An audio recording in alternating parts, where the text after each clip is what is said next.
Okay, I'm in a Detroit suburb. It's called Northville. Little bitty town, 2,500 people. It's a really sweet place. And I'm in my office. At the moment, I have one organization that I'm involved with, the local unit of the National Association of Parliamentarians. And yeah, really, I'm studying 300 questions and a very thick book so I can take a test so I can join the National Association. It's a big deal, but it's run by a really wonderful woman. But in any case, your topic tonight, I think, is about problems, whatever you have in your various organizations, your nonprofits. Yep. Well, my problem in this one is that we have your basic IT resistance going. Yep. And there are 35 women in this well, 35 people, and there are a few men in it.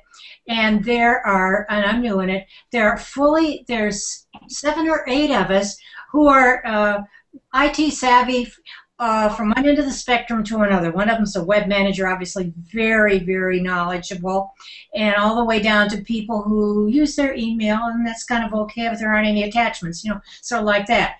But the president, when I offered to get them an N10 organizational membership, for the sake of all these other people who are really quite savvy and are beginning to do what we're doing here and quite involved, and I thought it would be nice if we all could be using N10 to shore up our skills, add new, go to webinars, whatever. For the sake of the others, when we come on board, the president said, "Oh, I don't think so. We're not ready for that." That's your first challenge then. Being a newbie, I just kind of backed off. Yeah. Because wait until people are ready. Come in the side door. Did you hear him? He said, "Go in the side door." Oh God. All right. So Rebecca, you want to introduce yourself? Let's see. I'm Rebecca Currie. I am a independent database developer working in FileMaker, and I work for a nonprofit organization called Scrap Exchange, which is a creative reuse center, and I'm sort of the fill-in-the-gap person, so whatever we need is what I end up doing. Are you doing IT kind of things there? I do database stuff. I'm doing QuickBooks. Yeah, I'm sort of the default systems administrator, which is one of the topics that I would like to discuss this evening, is general administration. So yeah, I'm the person who knows the most about computers. We used to have 3 computers. And so it was pretty easy to maintain 3 computers, and now we have like 12. So it's got a lot more complicated. Huh. And your name again was? Rebecca. Rebecca. I'm Jamie McGurt, promotions manager at UNC-TV. I oversee the basic content flow for our website on as far as the day-to-day stuff and some of the projects. I do the email marketing. I do the bi-weekly e-news. And 5 million other things they throw out. My challenge this week has been having many discussions about metadata and why it's in the wrong field, it's not written well, it's not there at all, or it's somewhere else in the building besides where we need it to be right now. And then sometimes when you say metadata, people's eyes just glaze over from the very get-go. Yeah. So we're a public television station here, so we have lots of local programs that have descriptions and all various pieces of that description. However, they don't all live in the same database, and they sometimes live on a producer's hard drive, and they sometimes don't even exist at all. And it's becoming much more apparent with the sort of embracing of the country of online video that, hey, wait a sec, metadata is going to drive everything. So it's been a challenge that's my current challenge. One of Technology. my big projects is for UNC Press, the metadata, getting metadata to all the vendors, to get to Amazon, to get to Keep whoever. your volume up, even though it's not to you. It's a big deal. Yeah, metadata. We're all about the metadata. What'd you say, Judy? Keep your volume up when you're speaking. So, So she's on here. No. What was her name? Mary. Mary. Okay. Yeah. Sorry. All right, and then we have over there on the end. On the camera. She can see you. I'm Jeanne. I work currently with the Duke University Nonprofit Certificate Program. Interesting enough, their database program is, the database we use was their giant step forward, and it's like Access almost. No, it's better than that. But it's not robust, and it's very interesting. But that's not why I'm here. I'm just here because I'm always learning something about tech, and I am particularly interested in all the ways social media is helping nonprofits move along, besides just sending their message out, just ways of engaging people. So that's what I'm always interested in learning more about. And I like to hear all the language everybody uses, so I go home and look up all the words and go, what's that? Yeah. What does that mean? I said this makes me learn about things that I don't actually care about. That is good for me to know. So I Like you said metadata, and I wouldn't know how to use that. I mean, I have a general concept, but I would have to go home tonight and look it up and go, okay, what does it really mean, and how could I use it in a sentence? I mean, there's a lot How can that People affect have me? different definitions of metadata. For us, it's like if you ingest something, some content, say a video clip or a video program, it's the title, the length, the description, the long description, the short description, all those things that would be, if you right-clicked on a file and you view the info on an image or something. It's basically the data about your data. So like Why are same you thing saying- with books, right? So books, so when Amazon lists a book, it's using the metadata because it's telling you the title, the number of pages, the description, all that. It's not the book itself. It's the information about the book. It's what the book is. And so you store all of that somewhere in a database, and then you need to export it and get it to the people. But if you don't have the title, if you put the title or if you put the subtitle, like you need to have a title field and a subtitle field, and those need to have what they're supposed to have in them. Like if you at UNC Press you have a problem with supplemental info, which could be anything. It could be an author. It could be an illustrator name. It could Website.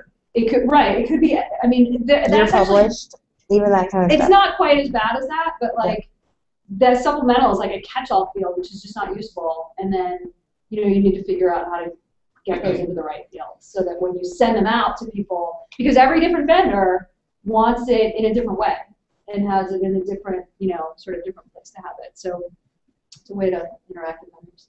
Because you made the comment that metadata is going to rule the world, or you said something like that. It will, because all your digital content you have to know what that content actually is. So if it's a digital picture, So it can be searched. what is this a picture of? Mm-hmm. And then you have the data attached to it that says, this is a picture of Duke Gardens in 1949. Right. And then when you're searching for Duke Gardens, everything that has the word Duke and Gardens comes up, whether it's video or a document or an image, and then you can figure it out. But if you don't have the data attached to it, the only It's thing not you can search searchable. by is like maybe the name of it or something. Right, and if the name is like pick 83650 or something like that, then you DSC. you can't even get anything from that. So then it effectively doesn't exist because no one can find it. You have metadata for web pages too, and that's what drives SEO or search engine optimization. Yeah, I've heard of it that way. So you've got it in your Mm-hmm. hidden in HTML. There's metadata that's there also. So it's kind of the same things, but for Key to the different universe. purpose. Metadata. I lead enlightenment. All right. We also have over here. Introduce yourself. Hello, I'm Nancy Rose. I'm the Director of Administration, and we just added technology. Oh, At the gosh. Now it's official. Now it's official. At the North Carolina Center for Public Policy Research, we're a sort of think tank watchdog on state government issues. And I'm a little brain dead right now because I just came from work. And I didn't know what's the question. What? There's no real question. No question? Okay, It's just good. some people were doing telling what their challenge is right now, if you want to do that. Well, our What is challenge your right challenge? now is we're trying to move into using Salesforce in our office, and What are you moving from? we're moving from Excel spreadsheets, Manila folders, Business handwritten Notes lists in the back and pocket. notes. We have our membership is in Access, but then gets downloaded to Excel because No one can no one can work in Access. 3 different people are working on 3 different things, and nobody knows. It takes somebody calls and wants to know how much they've pledged for membership and donation, and I have to look in 5 different places to see what they're doing. So where are you at with the conversion? We're at the very beginning stage because there's been a little bit of resistance, and so in order to get it done, we need a From grant. users? No. From management? We need to get a grant. How much is it? And how much is it going to cost? And Right. what Right, so, I mean, exactly is Salesforce the is real so- purpose? Salesforce is so like sort of alluring because it's Right. like it's free. Free as kittens. Right. Free as puppies. Free as It's a free puppies. puppy. Oh, yeah, that's a Yeah. good comparison. It's really like, And I've Free tried to get a little bit of $4. quotes on how much an estimate it's going to cost, and most of the quotes are, well, it depends. right. And Right. our processes are so Well, in some ways it's good because then it's almost better Free reign. because then Yeah. you can just do it the way Salesforce wants you to, because that's Yeah. one of the challenges, right? Of like having to sort of mold your processes to this database. But if your processes are kind of a mess and all over the place, then it's kind of good because then it like gives you some structure. Unless people don't want to do that, and then it's whatever you do, then you're going to pay all this money to get into it, and people are Exactly. still going to use their Excel spreadsheets. And it will be worse because at least now you know it's like that and you can sort of deal with it. But if it's supposed to be something else and then people don't do it, that's even worse. So I need to do, and for me, I kind of have to get into it and see how it works Right. before I can really figure out if it's going to be something that's going to That work people in are our gonna do, office right. environment. Yeah. And I have not had a chance to do that because from what I can tell on the website, I need to either choose the nonprofit starter edition or the enterprise edition, and I'm not sure which one. Now you can do a trial though. Can't you do a trial? So they don't have a really good trial system. Okay, that's what I thought. You can you basically kind of choose which one you're leaning towards, Yeah. and then you go. There's kind of And then I they have 30 activate that. days to decide. Now, Yeah. I've been having lots of conversations with Trish Perkins, Yeah. who is like the Yeah. Salesforce queen, Uh-huh. because I had someone I talked to had gotten Common Ground, which is built on Salesforce, but it was Combio, and then Blackbaud bought it, and now it's cutting it off. So they just paid all this money to switch, and now they have to figure out something else. But I was talking to Trish about it, and one of the issues with the way Salesforce defaults is how it handles households, that it doesn't handle households very well. But I think she said that the nonprofit starter pack is better at it than it used to be because they put some resources into that because they recognized that was a problem. Yeah. And it sounds like they have invested some in the nonprofit starter pack. And there's not a It's getting huge better. difference between the two. The differences are in the language and the lingo that's in the starter pack versus in Right, that they just call it Salesforce. different names, but it's the same. Like they call it like donation. So instead of accounts, you have organizations, and see, all of the that kind of thing. language I don't worry so much about because the people that are going to be using it, we're going to have to change all that language anyway. Yeah. We're going to have to go in and modify the language. but The other you can thing- do that, so it doesn't Yeah. matter. The other thing that Trish said is that that what she tells her clients is that Salesforce is like your brain. You only use a little part of it. So what you want to do is go in and turn off all of the the stuff that you stuff don't you're need to not worry using. about. So that's what she does a lot when she's setting stuff up for someone, is sort of get a sense of how they want to use it and then just get rid of all of the stuff that they don't want, so they don't have to try to navigate it, and then you just can make it really focused. And also, you know, try and make sure your data is as clean as possible. Right. When it's going, That's, yeah. because we. Yeah, that's going to be an issue, especially. Now, were for- you here when they moved into Convio? Yes. Okay. I was actually the one who launched their first e-newsletter. That was like my first Okay. task when I arrived, was to find a provider, you know, to serve up all these emails that they had Mm-hmm. in their database. But IT didn't want to deal with such a heavy number of emails Right. and that whole thing. So we had to find an external provider to deal with the email part of it. That was GetActive, Mm-hmm. which was a California Yep. company that I know was them. eventually bought by Convio. Shiraz Haji is the guy who sold it. Lucky guy. In Tahiti. Yes.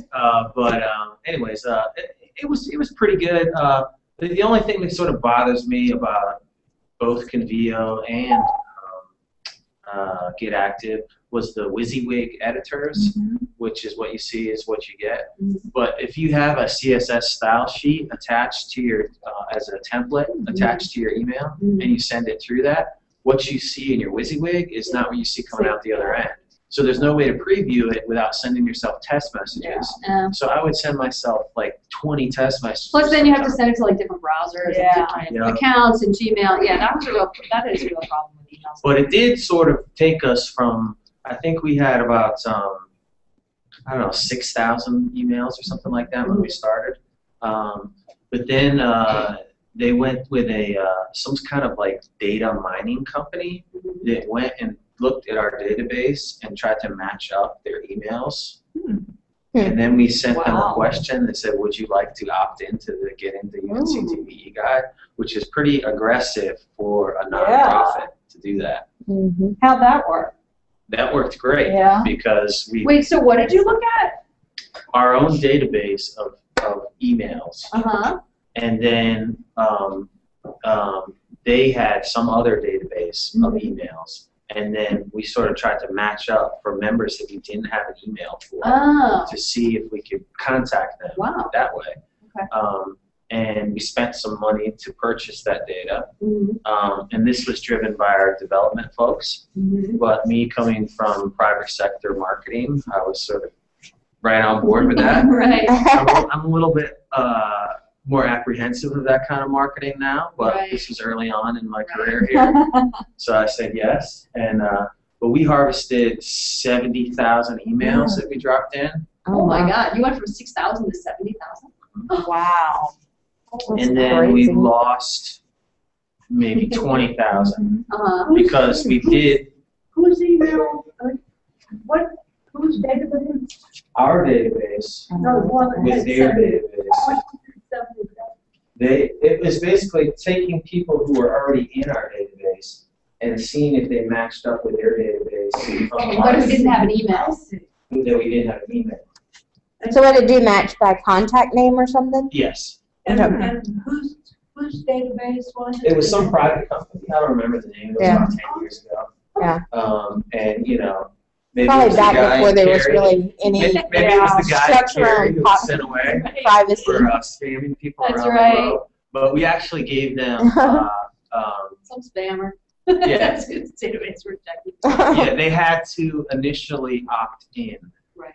So that was our sort of out in saying that we asked them if they wanted to subscribe. You didn't all of a sudden just We start didn't sending subscribe them, right? So, Right. but we lost about 20,000 from the top. So we were down to like whatever that is, 60,000 or something like that.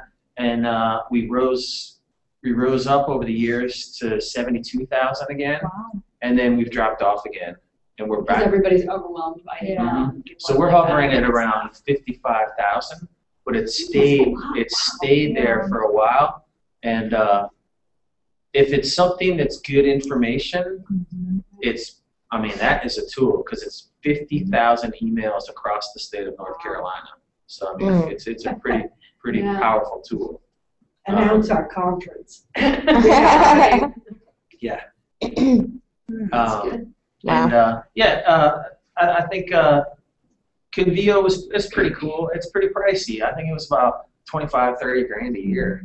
Yeah. So I'm working on a project where I'm supposed to be comparing I'm supposed to be doing a comparison of database products, basically, for an organization that a friend of mine asked me to do this because she was helping someone she's friends with, and then she got busy with other stuff, so it was supposed to be last year, and she hasn't asked me about it, and I haven't managed to get to it, but I do really want to do it, and I will do it. I want to do it as a presentation if I can get it done for this, because I think it would be really useful. So what I want to do is look at a handful of things that I knew about. Common Ground was one of them that I had on there, so I got to take that one off the list. But I'm going to look at it. I'm reading this white paper, this Idealware white paper that's talking about low-cost options, and I want to just really spend some, get in there and set up a Salesforce account and play around with it and look at it, and then just write up sort of pros, cons, and startup costs, ongoing costs. Kind of look at total cost of ownership. Our database is a team approach. Okay.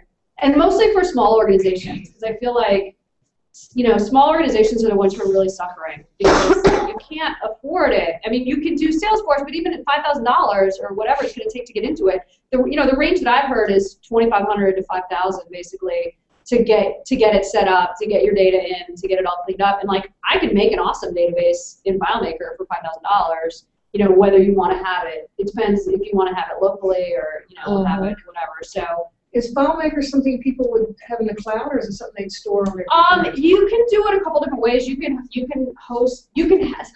put it with a host. There's a guy in Carvo called Point in Space where he'll host it for you, and then it's effectively in the cloud. It's just you're paying. You can do it as part of your website hosting, so you can do your website through him, and then also do FileMaker hosting as part of it. Or you can do it internally, or you can do it. Like you're hosting your own server. Basically, you can do it as server or you can do it as peer-to-peer, depending on what size you are.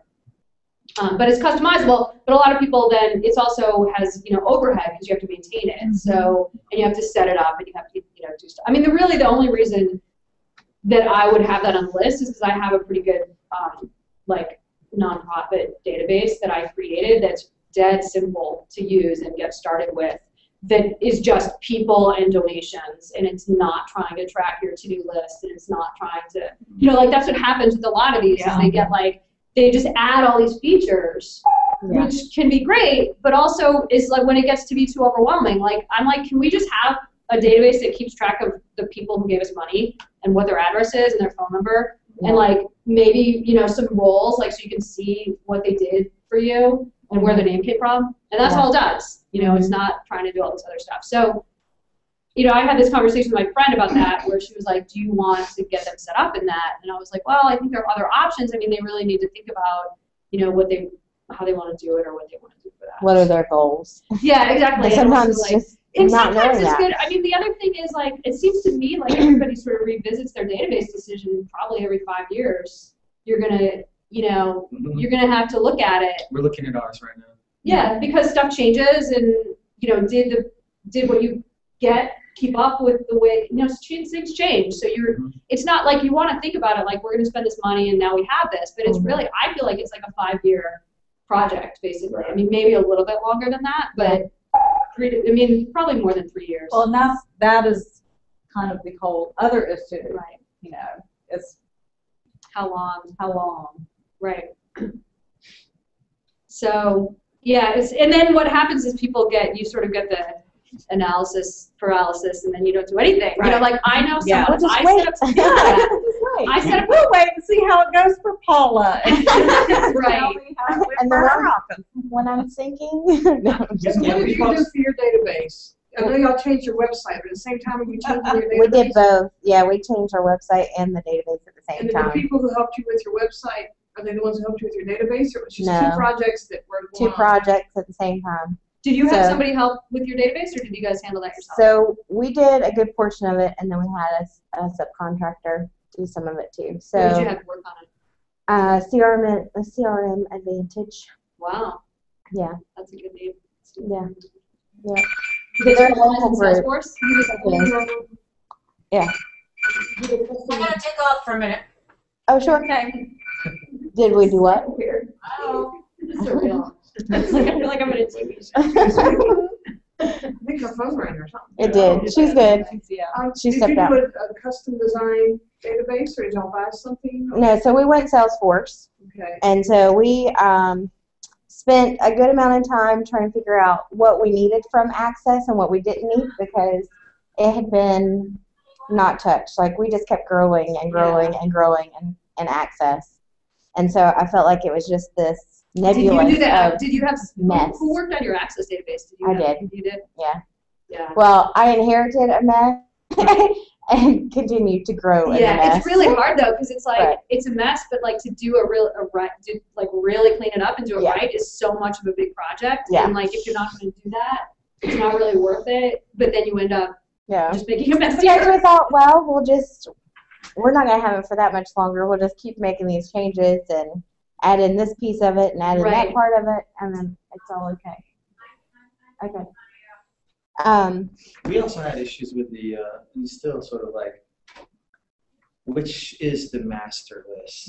Yeah. Is it the team That's crazy, approach too. list that lives with customer service, so they're correcting things when people call in and say, my name is actually John, not James? Right. Or is it the one that lives on the Convio side, Right. which is, I might go in and correct it there Right. because someone just said, hey, can you unsubscribe me?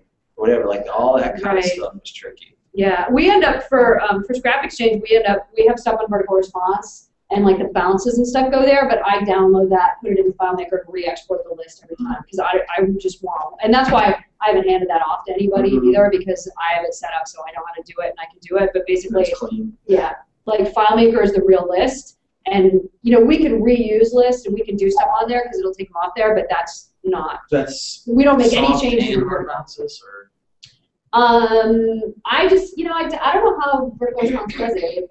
I think they keep trying. I think they only give you hard bounces because I think they keep trying and they don't tell you that it's a bounce until they decide it's a hard bounce. Because sometimes there's people who addresses I think just got entered wrong and you don't find out about it until like 3 months later that they got. there's like you said, there's a lot of features that I have not really used much of. One is the A and B feature for messaging. So you can send one version that asks a question one way and one version that asks a question another way to see which one works better. Yeah. I have not made a lot of use of that. But what we did do with our database that's been good is we got, I started it, but thank goodness I was able to pass it on to someone else, was the e-renewals. So if your membership is expiring, it sends you an email like 2 weeks before it expires. It says, hey, save us chopping down a tree by, sending you something in the mail. You can just click here and renew your membership. And then it sends one more reminder, like the day of or the day before, and then that's it. But that's a great tool for membership, like retention. So you could do that in Salesforce using workflow rules, which is what we did. And so we can send them out before they expire, and then we can send an immediate thank you once a donation is processed. So as soon as it's either received from online or if we hard enter it into Salesforce, as soon as it's posted, they get an email. Is that Right working then. well with your Drupal? Yeah. When people go in and How long do you keep their membership if they don't renew right away? Do you give them a grace period? So we used to be a little more lenient. Like we used to give them 3 months, and we'd let them still have certain services during that 3-month period. Now they're truly So they're expired. Yeah, so they're kind of flagged during that time. Now it's a hard cutoff. So if you expired November 30th, then you're done November 30th.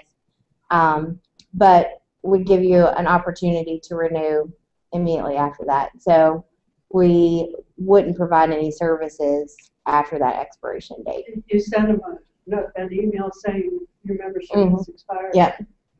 Yeah. And see, all of that stuff used to be manual. Now it's all automatic. So we've really reduced that back and forth admin stuff. Like, how much data do you have coming into the Drupal site? Like as far as the page load times and that kind of stuff. Because we definitely we switched to a Drupal site and we definitely have some issues with that because it's like looking at all the data and thinking about what it needs to load into this page. Mhm. It's like click, click, click, click. It's Yeah. thinking about, okay, boom, there it is. But, it's like, 20 seconds later. you're like, We probably "Ah." don't have nearly as much stuff probably as the UNC site does. Like ours is pretty clean. Yeah. There's not a lot of advertisements. Like we don't do a lot of that kind of thing. So it's mostly text, and then we've got some custom blocks of data that get pulled depending on what they're looking at. So like if they're on the nonprofits page, it's going to give them resources like the most updated reports for nonprofits, kind of a thing. We haven't seen any really problems with load time or anything like that, because we're trying to also be careful. We have members that are either far west, and so they may not have great they're using dial-up in some cases, and then even in certain places towards the east. So we're trying to keep those. The digital divide. Yeah, it's crazy. Ours But, sometimes we is try to less keep like- that in mind. We What need version to of work on it a little bit. Drupal are you on? We're Drupal 6. We're 6 as well. Yeah. Oh, And it's time to probably move it, but Yeah. we haven't. Yeah. What's the current version? 7. So we're okay for a year. Right.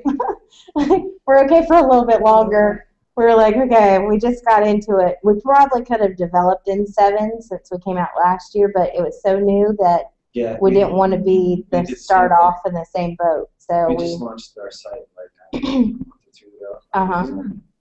And our programmer has customized our Drupal installation, so it's a little bit more user friendly as far as like some of the basic functionality, which is great.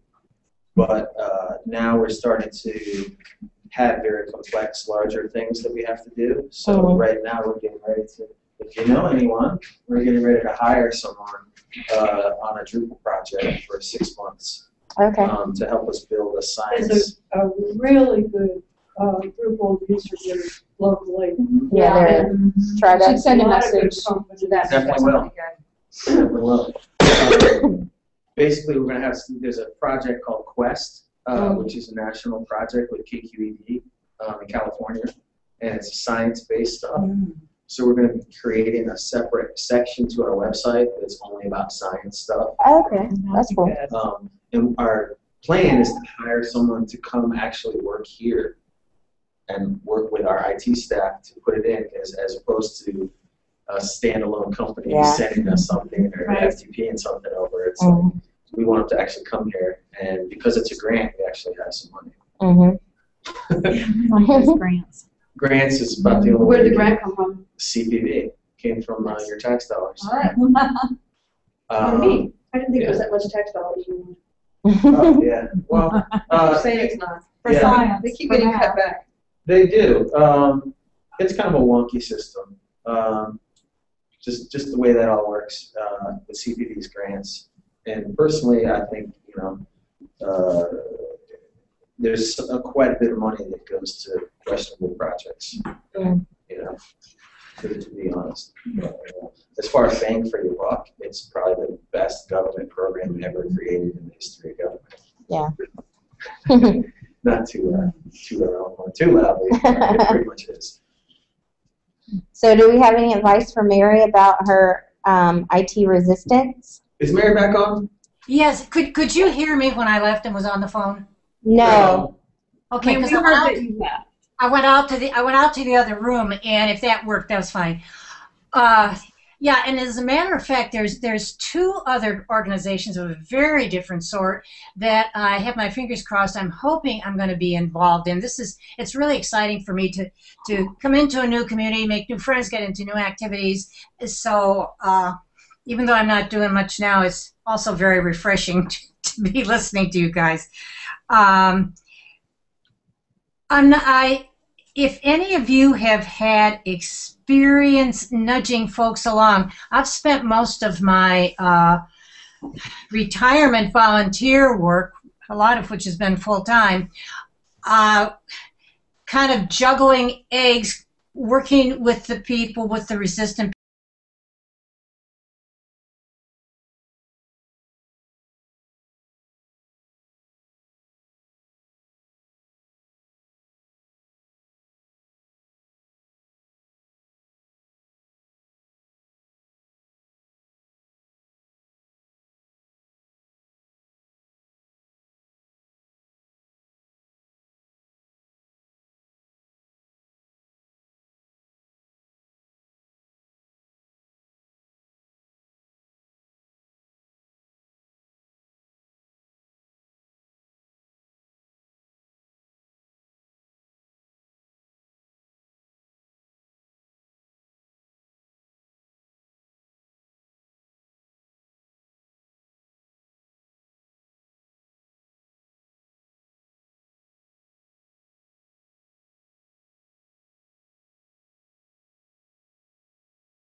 Hey, here you are. Sorry, we lost you.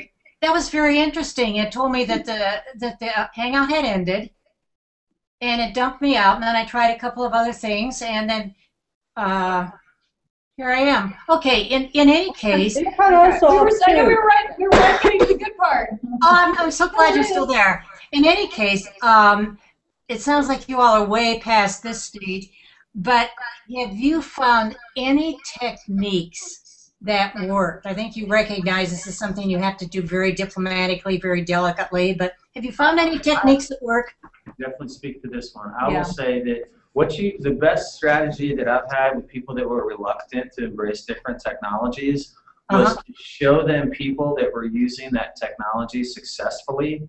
And oh, this station is sending out e-renewals to all their members, and they're getting a 20% return on that, blah, blah, whatever. Or this company is sending out, an e-newsletter, and it's helping them retain more members. Yeah, you have to make it benefits oriented, not. That's a great idea. Sure. So that people will, despite their reluctance, they'll say, hey, that's worth doing. That's worth putting the effort into. Right. Or at least trying don't focus too much on the techie stuff either. You're not going to get people who don't care about technology excited about technology. But if you can make them see how it will make their job work better, they don't really care how it happens. So what you want to do is get the people who are interested in the technology sort of on your side. So you're kind of your own team, and you can make this stuff happen and have it be just sort of magical in the background. And then the people who are using it, they don't really need to know how it happens, but they just need to sort of get buy-in on what you're trying to accomplish. That makes a lot of sense, and we do have a nice group of, I'd say a good 7 people to get together and prepare the background work and a strategy. Oh, I love it. Thank you. That's very helpful. And I came in later. Are you trying to get someone to be using the technology or just be approving of other people using the technology? Approving, really. What happened was I had thought, after I went to the meeting where the couple of the tech people had put on a lovely presentation about the kinds of things that they were doing in other organizations. That's what got me all revved up. I thought, I went to the president and said, well, I'd be glad to give you an organizational membership in N10 for a year so that we could be, having conversations just like we're having here. You know how good that is. And her answer was an unequivocal no. She said, we aren't ready for that. So I'm the new person on the block, and I just backed off, and I thought, okay, and I knew this was coming, and I was hoping you all might have some suggestions, and outside of it also feels good just to be listening at this level. But yeah, so that's what I was hoping from this evening, and I got it just in the last few minutes, because I think that if those of us who are involved and enthusiastic can hang together, and I think maybe we can gently make that happen then. Sure. I think another thing you can do is present ideas to people as, let's just try it and see what happens. So everybody's kind of in it together, as opposed to here's the finished product and everybody's going to be happy. Because then if you just say, let's just experiment with something for 1 month, or let's try it on Tuesday or whatever, that gives people room not to like it. It gives you room to kind of have that baby step. And not everything works right either. So you don't want to be too invested in something, because it might not work. That makes a lot of sense too. I think it sounds like kind of a cool thing. I think it might work, and maybe it will, maybe it won't. And then if it doesn't, you can be like, okay, well that didn't work, and we don't have to do that again. And or you can look at sort of what worked and what didn't, and then take it to the next thing. So. Yeah. That's what I like saying, let's experiment, because then people seem to have an attitude that, okay, we don't know what's going to happen, but we'll just try it for 30 minutes or 30 days or something and stop. I don't have to commit. It might turn out horrible, but we'll learn something. I've had a lot of websites that way. Yeah. The other, I think, I don't know if your organization really has sort of a contemporary or a peer organization. Yeah. But that's what a lot of times in the PBS system, what they'll do is they'll see something they like on someone else's website, and they'll say, why don't we have that? You know, but it's if you could flip that and it's you showing them like, hey, man, they're doing this here, and we're not doing anything like that. And, you know, we're going to be left in the dust as an organization unless we sort of embrace a little bit of technology. Yeah, it's good to talk. Yeah, it's really good to sort of talk to other people about what they're doing, and that helps you kind of learn about things, and then also, you know, how they implemented it. One of the other good thing about that also makes a lot of sense. This is an organization. I'm used to organizations that have 100,000 members nationwide, that kind of thing. This one has 4,000 members nationwide, and we have our little 35, and that's the whole south eastern area of Michigan. People drive a long way to come to these meetings, but still, I might be able to find somebody in another state or in another part of the state who, in our little group of parliamentarians, who actually has done some online meetings or some other very, very simple kinds of things. Sure, and then that would be a great little showcase, little encouragement. Yeah, you all agree. I appreciate this. The other thing that nonprofits like to do is to share. So if they have a success story for something that's worked for them, they're going to share, even if it's like their pride and joy, they're going to tell you all about it. And so we reach out to, we have similar state associations in other states. And so I have counterparts in most other states. So I'll just call, you know, another tech director at one of those and say, you know, here's what we're looking at. We're trying to figure out this new database system or something to that effect, and see, or Yellow Pages. They have Yellow Pages where they list consultants and vendors that work with nonprofits. So, hey, what did you guys do with your Yellow Pages? Who did you use? What types of things did you look at as far as fields to collect on? That type of thing, and just, you know, rack their brain, and they're going to share whatever they can share about it. Well, you know, that's another great idea, and I never thought of that. But when I was on AAUW doing this kind of thing, I had my friends in half a dozen other states that I did exactly that with, and there just may be somebody in another state of this other group. Great idea, absolutely.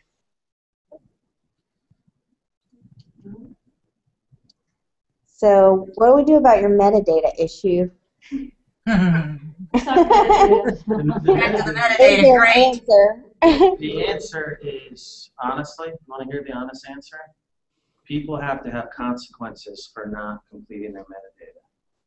I think it also needs to be designed clearly enough. This is one of the things that I found out, like when I was at Island Press and I first set up this database, and I found out that I needed to have a field for everything that needed a field, or I had a lot of notes fields too, which I know like these database developers that we work with were like, no, you should never have notes field because everything should be in its own field. And I was like, I'll tell you what, you cannot think of every single thing everyone ever needs, and if you don't give them the notes field, they're gonna put the phone number in like the name field or the type, you know, like my boss would put whatever in anywhere. He just would put it anywhere, and I'm like, this is for that stuff. Like here's a notes field. So I think having some kind of catch-all space can be useful.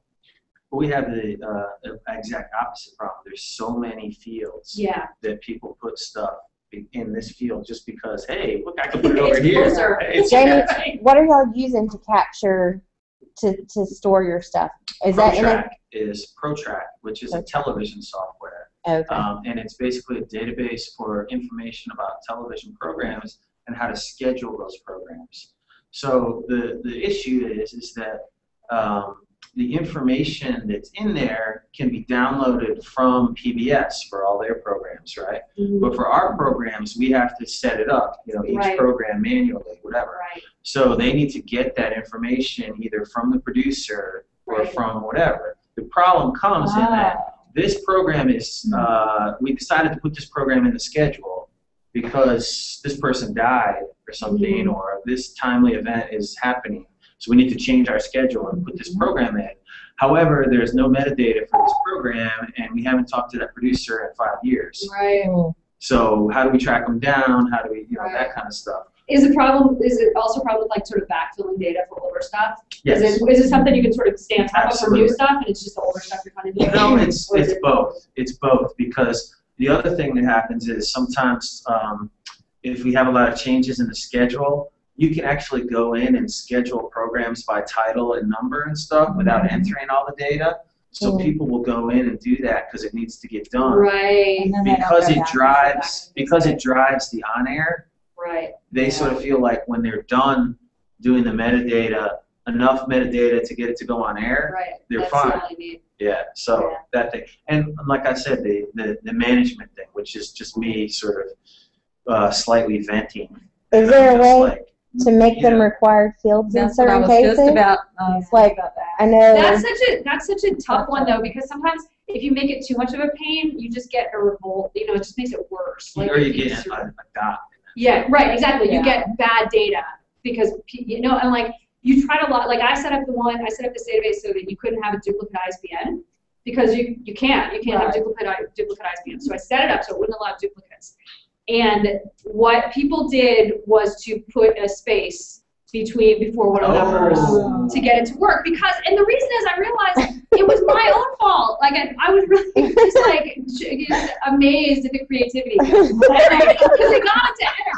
But I also went back Isn't that horrible? stuff, and it was one of these things where like they were looking at a book that tells them what the numbers is, and that was an open one, but it was something that had been put in and then canceled. And so it wasn't, but it was in the database. This hadn't been there, but it shouldn't have been, kind of. So what I realized is that I needed to set it up so that it showed them what the problem was.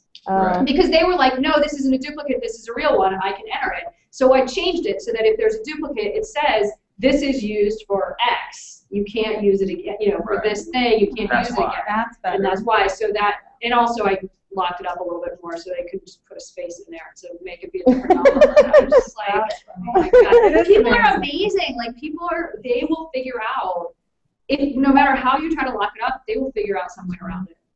That is arguably worse than if you just let it. Mary, does your group do like an e-newsletter? No. I mean, that's like a baby step. That's, you might start with something like that. That would be a nice thing to do, kind of non-threatening, that sort of thing. Nice way to ease into it.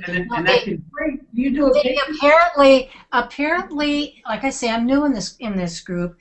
Apparently, they've never really given any thoughts to the benefits of going electronic with certain things, really.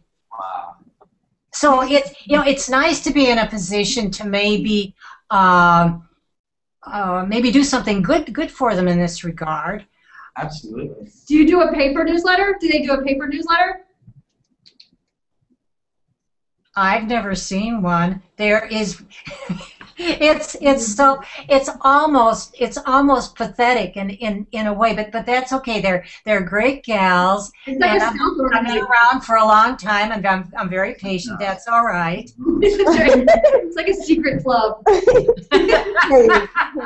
Oh golly.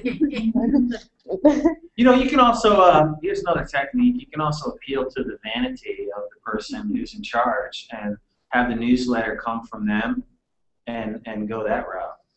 Hey, a message from Tom. Message from the director. And you know what? She is a retired reporter for one of the big Detroit newspapers. So she can write. Yes. Talk about appealing to her vanity. You're a fabulous writer. How would you like to crank out a newsletter, Rebecca, tell her about the Scrap Exchange newsletter. The newsletter, it's all about the love. I know I don't do it anymore. There's a little bit less love in there. But we used to get emails.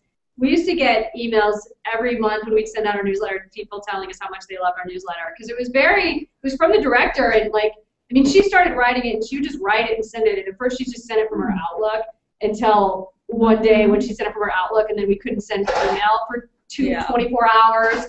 Because we got flagged as a spammer by some. No, it wasn't even getting flagged as a spammer. It was that Time Warner had their stuff set so that if you sent too many messages, they would think that you've been hijacked, and so they shut off your email. No one can send email for 2 days. So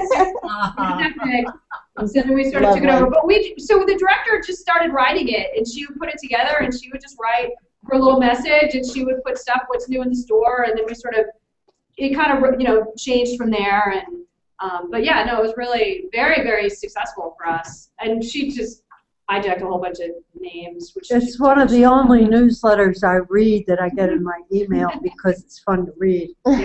Yeah. My wife deletes all my newsletters that I write for NCTV. She's like, yeah, I got it. But one thing though that I've been very careful of in that is, even though we're a nonprofit seeking members, every newsletter can't be trying to sell you something. Yeah, And because that was a big battle to have, because every time, you know, you had anything going out, development wanted to like jump in there, throw something in there. Right. And I'm okay. And the theory from development is a very strong one, which is if you don't ask, they will never give you anything. Right. But if you ask, okay, I get that. Right. But so I tried to push them off a little bit, except during key time periods like a pledge drive or something. Right. But use the e-renewal or a blast that's related to Big Bird or whatever's going on, you know, to kind of you know, try to pitch them on that kind of stuff. But to me, it was more about building up the building relationships, the community, relationship and community and trust. That this is not like something where we're trying to sell you something every single time you send a message. It's like, wow, you let me know that you're going to be here at this location, or this program is coming up that I'm interested in. And with ours is, you know, the e-newsletter, which was something cool, is you could, you know, that was different from our program guide, is you could have the video clip. You didn't have any space requirements, so if you wanted to have a 10-sentence description, you could, instead of a 2-sentence description. If you wanted to add information about a local person who happened to be in an upcoming PBS feature, or all that kind of stuff. Yeah, it is nice to like all of a sudden not, because when you're doing printed stuff, it's so tight and it has to be a certain format and it has to be that, and then when you're going to email it, you know, you want to make it not, you know, you want to find the right balance. But yeah, it's nice to sort of be able to just do stuff with that. We have a lot of quite a few sort of battles about tone. Oh yeah, that's important. Yeah, we're still having that. Yeah. That's why being able to do, like, the director writes this, and like, she's got a really big personality, and a lot of people know her, and I end up editing. It was funny because I used to do a lot of work on it, and then I was like, I can't do this anymore. So we had somebody who's really interested in marketing, so she took it over, and like, because it just took too long, and then she did it, and she like didn't edit anything, you know, she just put it straight out. I'm like, well, I could do that if that's what the reason that's taking me so long is because I put all this work into it. If you're just gonna like ship it out there, I email from the director. It's like, you know, this shouldn't be italicized. It's like, really? Come on. It's how it goes here. It's all, you know, AP style. Yeah. So as far as stuff goes, I guess the question that we have is that the keeping up with current information. So for us, nonprofit staff, I mean, they volunteer all over the place, which is great because they have their day job, but then they've got the affiliations with like 6 different organizations because they're just that involved. And so as they move around, though, it gets a little hairy on our end of keeping up with they're like, oh, where they're at. Doing this and this. Yeah, so our database has all those kind of affiliations in it as well, not just their day job, if you will. Right. So keeping up with their latest contact information. And so, or even just their email address so we can send them our e-newsletter. I don't know, it's just, how do you maintain that? Can they update their own information? They can.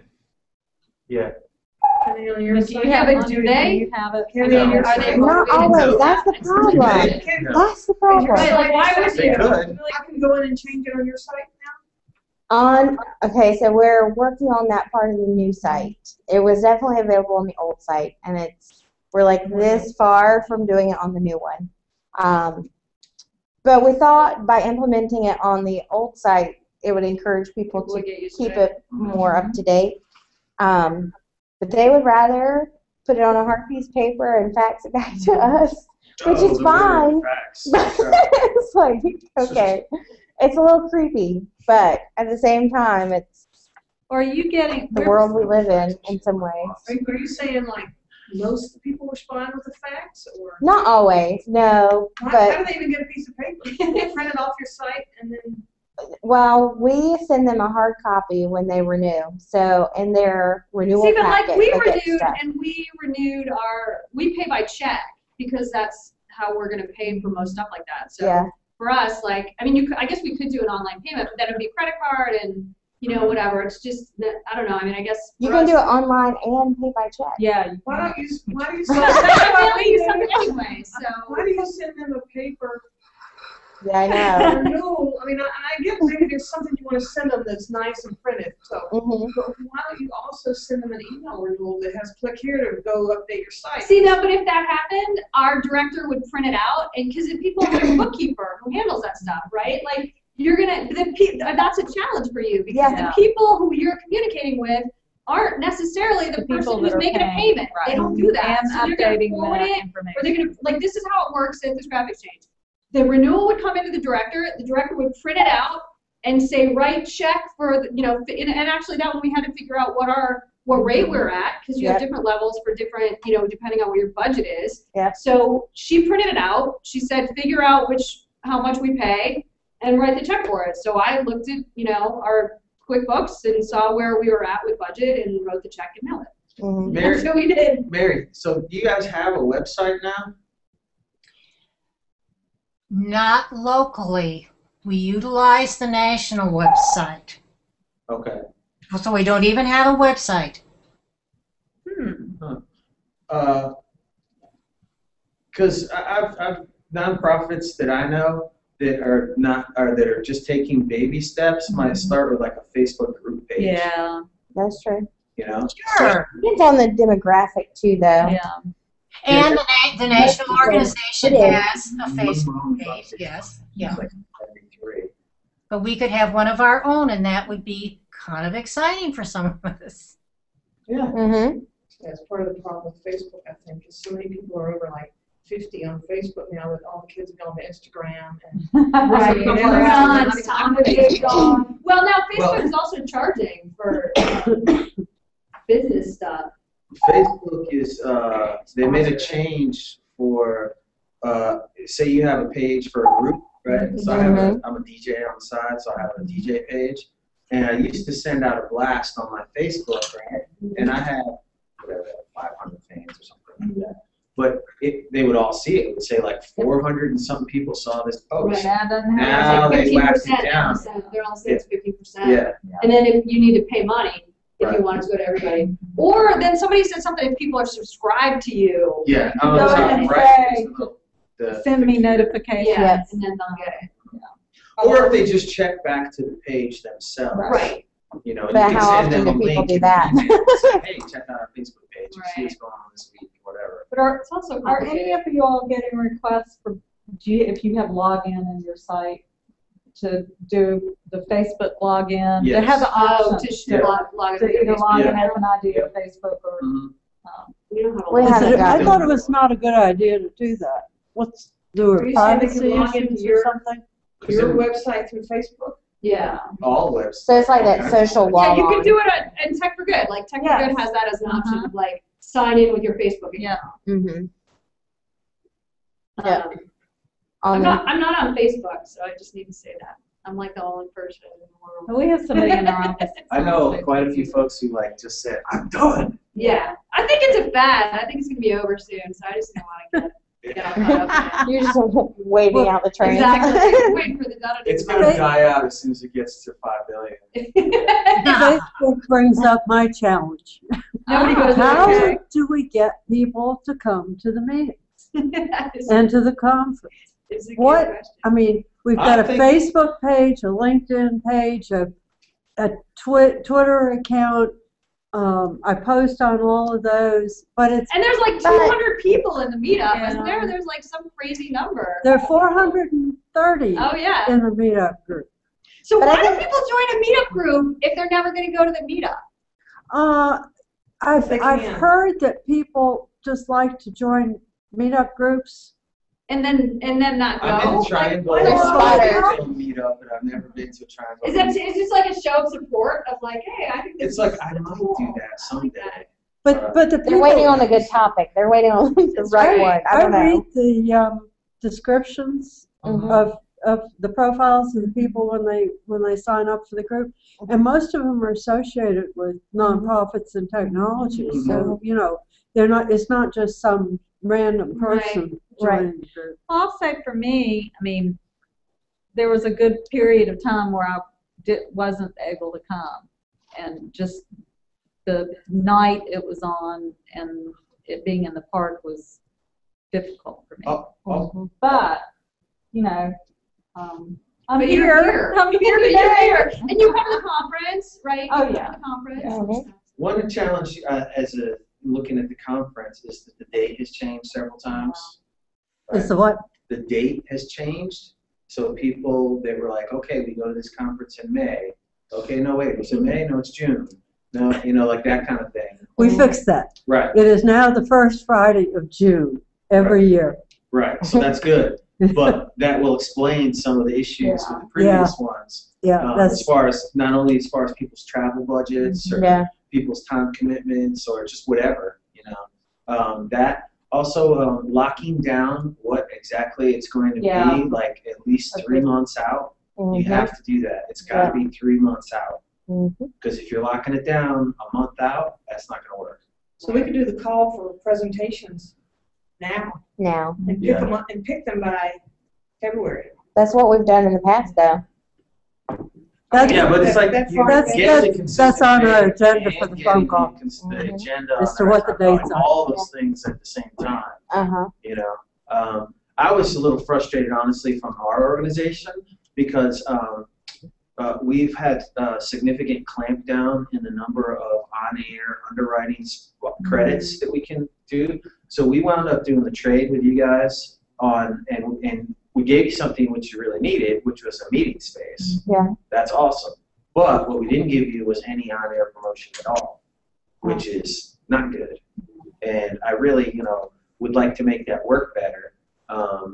But it's a matter of, I think it's, for me, it's easier if I keep beating the drum and I know, you know, it's coming, here's the date, whatever. And the way I was trying to pitch it was, hey, we don't want to do our own conference, so let's piggyback on this conference. And then we don't have to worry about doing all the logistics and, you know, food and coffee and, you know, lights and so on. That stuff's already done for you. And it's a perfect match. I think it's a perfect match with our mission. So I'm going to try and raise the price again. That brings up another thing that I've had on my mind, and that is having you guys listed as a sponsor when what you're doing is providing meeting space for us. And I wonder if you shouldn't be a host listed as a host, like NCTech4Good and I mean RTPNet and the Center for Nonprofits. And then we can work out how many registrations that is, what the because the benefits are not a problem. It's but when I put a dollar value on it as high as we did, then it knocks down the value of Google's real money. Yeah. And the flip side of that is here, they value our inventory, on-air inventory so highly, they didn't want to trade it. And in the past, that's never been an issue for me. But lately, they've sort of whatever. And that has a little bit to do with, you know, which way the wind is blowing on a particular day that comes across the desk. But I'm trying to help them see that. And I think a lot of times when we're trying to work out trades with people, right, the right people are not in the room. And it's so frustrating to me because I hear them sort of trying to sell the trade as like, well, if you give us this, then we'll, you know, do this or whatever. And it's sort of like, it's not being sold as a fair, equitable, even trade for both parties, you know, and it's not being positioned well. The way to position it for me when you're going to some partners is, hey, how would you like $20,000 worth of advertising for no cash cost? That's how you start the conversation. Then they say, hey, because they can't go to any commercial radio station because they're not going to take any trade. They don't want trade. They only want your cash. I will say that at Scrap Exchange we trade. We get like Fox 50 because we do events. Mhm. So they'll have it like Family Fun Day, Fox 50 Family Fun Day. So we come and do an event that normally they would pay us. I played at Scrap Exchange at various festivals. So we do. So normally we get paid for that, but with someone like Fox 50 who says we'll do an ad on TV for That's you, great. we'll in exchange for that we do that. Mhm. That makes sense. So is there a particular topic or something they'd like for you to, not necessarily for you to do, but for us to do for UNC-TV at the conference to encourage that maybe? The issue that I know for myself at this point is that I usually travel to Connecticut in June every year to see my family. Mhm. So I haven't looked at the calendar to see if I'll actually be here. But if it's the first Friday, I may actually still be here. So Yeah, first Friday, and I've got it for 2014 also. Are we doing the unconference? Hmm? Are we doing an unconference too?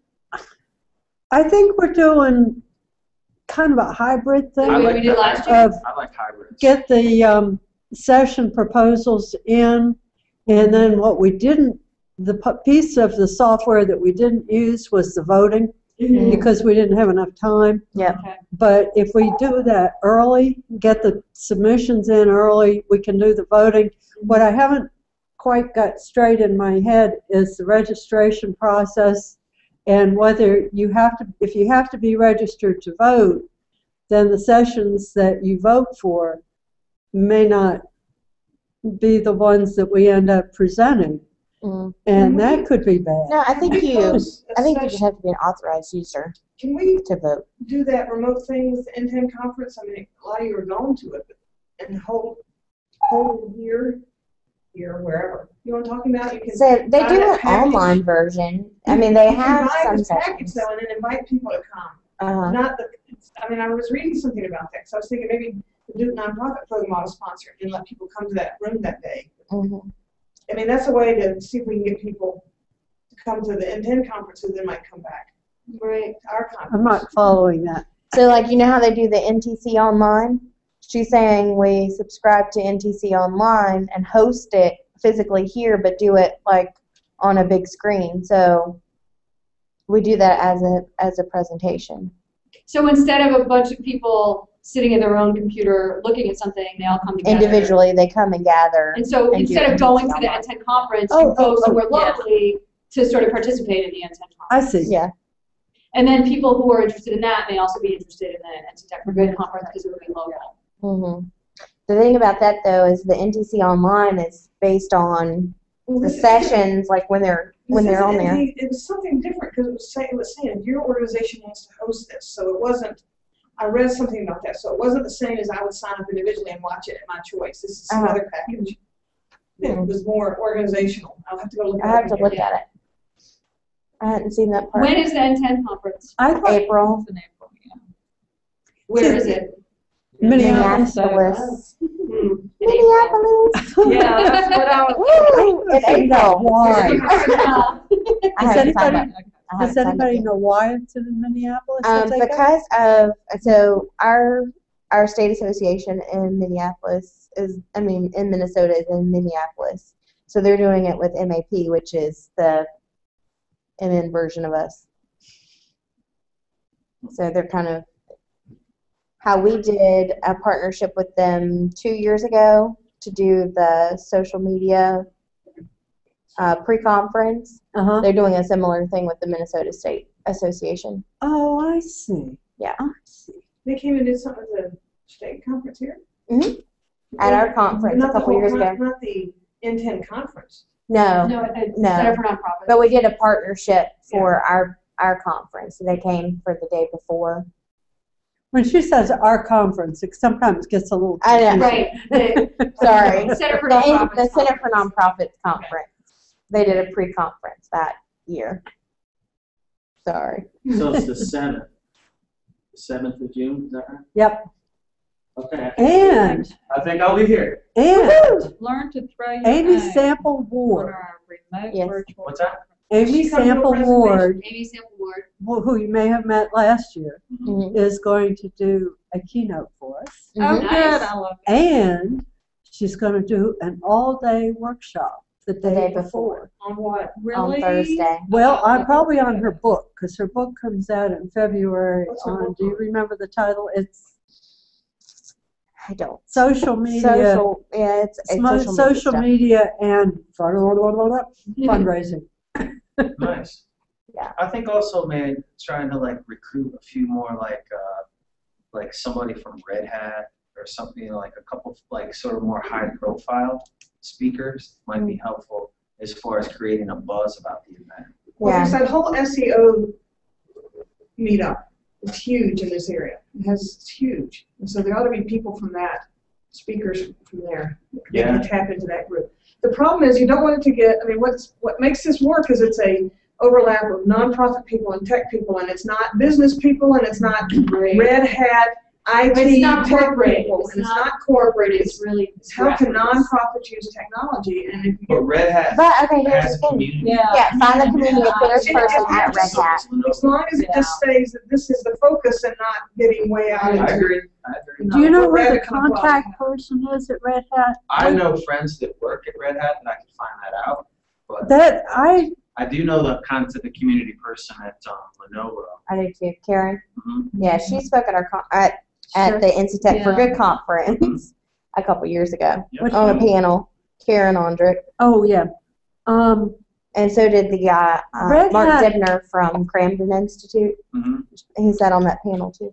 I sent email to Red Hat to a person that I thought was the contact person Mhm. and never got a response. Yeah. And so I didn't know whether I had the wrong person or Well, I'd say, What you know, happens? knock on the door again, see what happens. Yeah. And I'm not stuck on Red Sometimes Hat it's at all. finding the I'm right just person saying, too. as far as I'm always thinking, I'm a marketer, so I was thinking Right. like marketing wise, what's Yeah. going to make people like sit, like ask Find a buzz. What about the, And the "Why other go to thing this is, conference?" the other thing is getting your organization to pay for it, right? Like Yeah. you need to be able to take something to your boss and be like, this is what I'm going to get out of this. but the And cost have wasn't it- that much. It's Mm. very, it's $75. That's pocket change for most. I mean, I'm for- figuring on keeping the fees the same and probably doing about the same for the workshop the day before. What about But it's also having a day off a group work, that so, used like, to it's be gonna be valuable. Empower in Charlotte and ask somebody there specifically to come to a presentation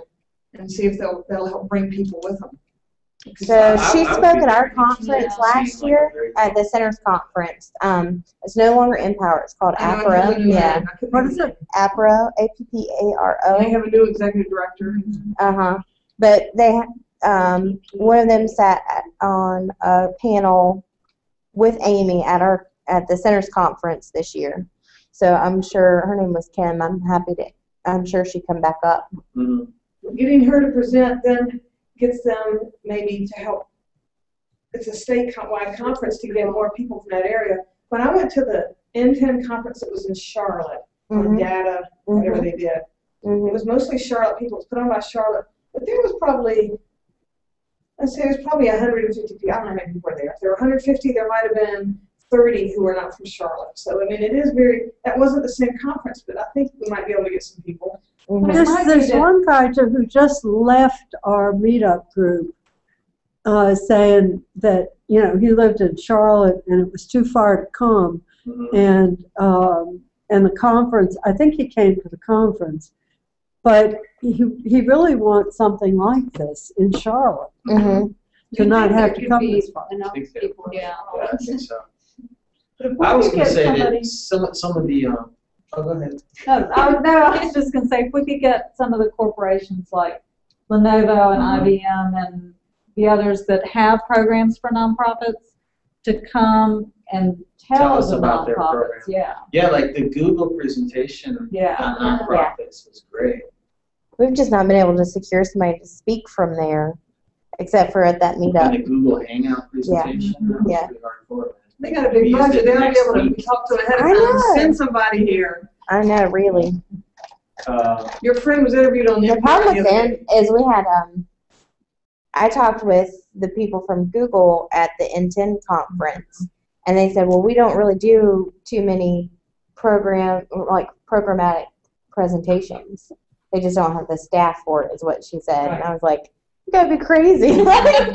You're Google. I think you have staff. Yeah, we don't have There's a got budget. to be a way. We don't have the budget for that. There's got to be a way y'all They're can all do this. engineers. But I think there's some basic stuff like that may have been done in the past that I would be very interested in, like a search engine optimization. Yeah. I would be very interested, and I could easily, you know, There's this, convince whoever that you know, this staff member needed to go to that. You know. there's a huge search engine optimization meetup group.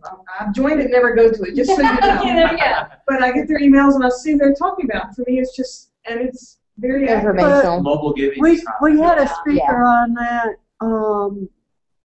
at the last one or the one at the We had last mobile one, giving, I last think, in the last conference, one. and she came when Google was here and gave the Are you presentation. talking about Alice Williams? Yeah, Yeah.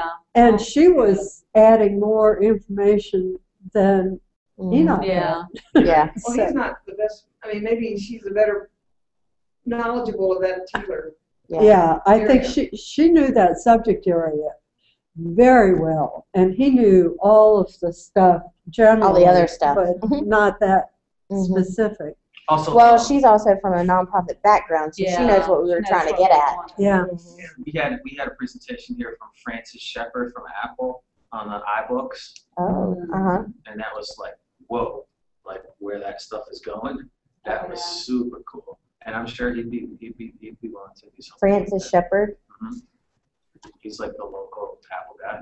Yeah, but I feel like you're right about the reason it's good is because everybody's kind of at the same level with, you know, with what they sort of need and what they're working on. Like, I feel like that was the one, the RFP one, where I mean, it was interesting for me, but it was like so not what anyone I know could do. You know, where he was like, you need to make sure you describe stuff in a certain way. And Well, like, also they're like, we're not going to consider any project under $20,000. Yeah.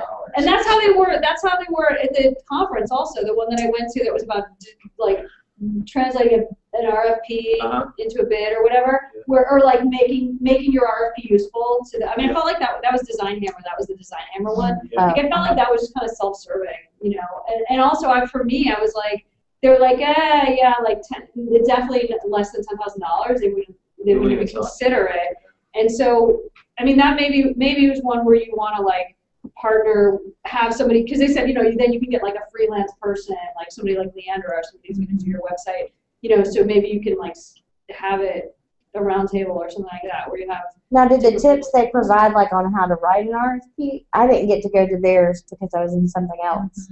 Were there tips good, or was it just kind of off-putting because it felt like it was self-service? It wasn't so useful for me just because I know I'm never going to work with anyone who has that much money, basically. So it was a little bit like for me, what it taught me is like I shouldn't really bother to try to work with a firm like that. Well, to me, what would be more valuable is what we had at the Drupal Day at N10 was how to talk to your web developer. How people in your office talk to your web developer. Yeah. Because they talk in a different language Yeah. than your people. Right, and it's not so much of like, like that, because that's and that's like budget neutral. Basically, it doesn't matter what your budget is. You need to learn skills. So yeah, anything that's like stuff that was sort of, it's like what we were talking about with like nonprofit, with databases and stuff like that, where like they want people who are going to spend $20,000 a year on a database. You know, like what do we have for the people who, like, where $5,000 once is like really hard to think about. You know, like wow, that's real talent. And also the creative solutions that nonprofits come up with for those kind of things. Right. Like you build in a FileMaker database that knows just about everything you needed to do anyways. So yeah, but I do think that that's the, like one of the things that I like about this is that it's people who are nonprofit and techie, but like not too techie, and so you can have this, you know, it's just this really good intersection of stuff with like people who are all in this like niche, you know, this is like sort of a weird niche, right? Because like a lot of techie people are like so techie and they have the latest thing and they have the latest smartphone and they have the, you know, like that's what they talk about. Which and is the not questions that we need to talk about are what Mary talked about at the beginning, as much as the tech, which is how do you get people? how do we move everybody else along? Because the best tool in the world is not useful if nobody's willing to pick it up. Right. And if you don't have the money for it anyway, like, why do we care? I mean, I would like to see something, mobile phones. What does this mean to nonprofits? You know, how are they? Do they need to do something their websites? This whole mobile revolution. Like mobile development. The title to me would be that it would be interesting is what do we need to do? Yeah. And not so much what's the program I need, but it's like, how do I know if my website works on a mobile phone? Right. What if it doesn't? Then what do I do? And where do you start? Yeah. Because we keep reading, this is coming, and when it's there, everybody has, we know that. So, and Tanya Zampaneri, is that her name? Yeah. Zampaneri. She's done some presentations on that, and she might be interested, or somebody else, but I think, where did she present? At your conference? She had at the Centers Conference before, and she spoke at. I don't think she did it. And she went to NCTech. Who is this? Tanya Zampaneri. Person who works with mobile phones. Oh, I recognize the name from. She's come to a conference. Yeah. There's some people who have stuff that's totally not relevant to me at all, but who I like to see talk to. Chrissy Hagan, who talks about business awesome Smart learning stuff in Africa, or like she's awesome, she did a presentation before, not even smartphones, just because she's like, these are computers, and like you can go to Africa and like use this as a computer. They do like mobile learning apps. Yeah, the lady, awesome. she was great. Yeah. Lucy Hagan. Lucy Hagan. Oh, what am I? Lucy Hagan. Yeah. Lucy Hagan. She did a great job. Though that she's the one who like I don't think it's relevant to what I'm doing, but I think it's so interesting to like hear what someone's this like fascinating thing that someone's doing. Part of that. She did a meetup. Part of that is learning that there are things out there that people could do that you might not ever even think about. Yeah, and I think part of the good part. You have NC, you have tech, but the good part is the inspirational part. Yeah. So it's sort of like bringing back things that not just from a mission standpoint, but just from an imagination standpoint. Yeah, I mean, because I feel like what she does is they take this thing that's like this resource that like there's so many of them, and to say like this has a computer in there that's better than anything that came before, right? And you can like create programs for this phone and let people use it and text answers. It was a cool. This guy can talk to his doctor right here from his place, wherever he is. Yeah, especially because like in third world countries, like cell phones are sort of jumping over. There isn't the infrastructure for the internet. So like the way people are going to get the internet in the developing world is from a cell phone. It's from a phone. Yeah, in the inner city as well. Yeah. Right, and in rural areas too. Like you can't get dial-up. I mean, you can't get fast internet, but you can have a phone that has internet. If you can have one. Bring it back down to how can nonprofits benefit from this? That's how we're reaching our people. Text to give programs. I mean, I don't know. Just all this. How do we? And back to Mary's question, how do you get people to move into that? You think it's a great idea, but then how do you bring other people in your organization? I'm making that pitch this last week. I made a pitch to mobile for QR codes and for like a text to give thing. I made the same pitch last year. Last year, the setup fees was like a few $1,000. This year, you might be able to get them to waive the setup fee if you talk nicely and whisper sweet nothings in their ears. But the monthly fee was only like $200. It's also interesting, like with the same thing that was 1 year later. Totally doable. What's changing so much is like just point of sale, like Square, card reader and stuff like that, of like taking credit cards. Because I feel like as Graphic Exchange, we have a store, so we've had an internet thing, and like, but now new people are setting stuff up, and like, wow, that's so awesome. Like when we have to go outside, we're like, like we have the thing because we don't have it. Like it's like you get stuck in this sort of old thing, and then people are getting new things. Like they have this totally awesome stuff. You're like, should we switch to new? Do that on top of it. So yeah, I don't know. You should. That is cool. Like we used it for Boy Scouts this year. Selling popcorn. Really? Oh yeah. Swipe that thing. But we would have to get an iPad or something. No. You can use your cell phone. Right, but we'd have to we don't have Scrap Exchange cell phones. Like everybody has their own. Use your personal one. Yeah. My person would help me. But like, can you just attach it to any cell phone that you just download the app, and then it still goes to the merchant. It still goes to your merchant account that it's set up to. one thing and move it around. So today I'm working, I use it, give it to you tomorrow, you use it. Uh-huh. Some farmer's market I was at recently, they had that, and I was like, wow.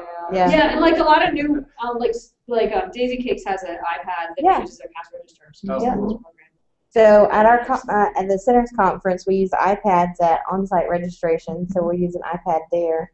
And then we sold books upstairs outside of one of the main sessions, and so we use a little cell phone up there to swipe. Yeah. But it worked well. And you can have more than one. They used to limit you to one square, but now you can have more than one attached to the same account. What are the fees for? So they charge, I think, 2.75% of a transaction, which is about standard compared to other stuff. So it might just be a hair more. And so does it work with your? Do you have to set up a merchant account thing, or does it work? Like we have our stuff through Bank of America. So if you have a merchant account with Bank of America, you use that same. You just tell it the checking account that you want it to go to. Okay. You don't even have to do the merchant part of it. Okay. I can't visualize this thing. So the card is small. And what does it plug into the USB or something? No, it plugs into your headphone jack of your phone. Oh. And so it's got almost like your little audio going into your computer.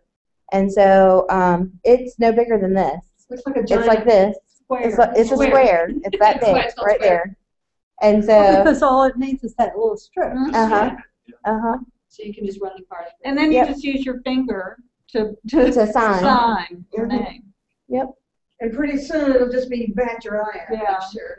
Scan your retina. That's cool. Yeah. Hold still. Or it'll be like Starbucks, where you can use your phone and your phone's on, and they automatically bring up, know what you're going to order. Give you your last And they pay for it. Just gonna take it right out of your bank account when you wake up. But that's an easy way to do it. I don't know. I think anybody should do that. Yeah. Well, we should look. We should look into it. We just Yeah, we should too. The mobile giving Super is it's it $100 a month, and I forget what the setup fee was, but even if it's a couple $100, I mean, to get it set up, and then you can set it up for this month and then turn it off and then turn it back on and that kind of stuff. Oh, that's nice. Same thing though, is like use case. I haven't turned the switch on.